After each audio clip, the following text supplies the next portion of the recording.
सार नोंथांमोन आंनि मुङा फरायना हासुरि गयारि आं थाखो 10 फरायो आंनि फरायसालिनि मुङा सालबारि गोजौ फरायसालि आं बाक्सा जिल्ला दुलाराय बर' फरायसा आफादनि जानानै दा दोंसे खन्थाइ आवरायनो सानदों बे खन्थाइनि मुङानो जादों अख्रां गंसे नांगौ अख्रां गंसे नांगौ गंसे अख्रांनि आंखाल जोंहा नांगौ जोंनो दिनै उदां गोथार बार जायनि थांखियाव गुसेब सिमानि हाबिलास गैया आबुं जाबाय जेराव खुंख्ला देहाया बिस गोसावो उखैनाय गोसोआ बेनिखायनो दिनै जारिमिननि बै ब्रै ब्रन मुगैथाव गुबै महर बेनि सोदोबथिनि गोरोन्थि साननाय बेनिनो अमृत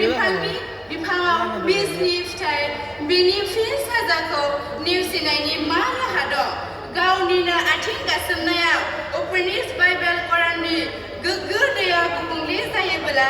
सोरनि सायाव एंग्लायनो दायखौ लोहाबना फोथारनो मानसिया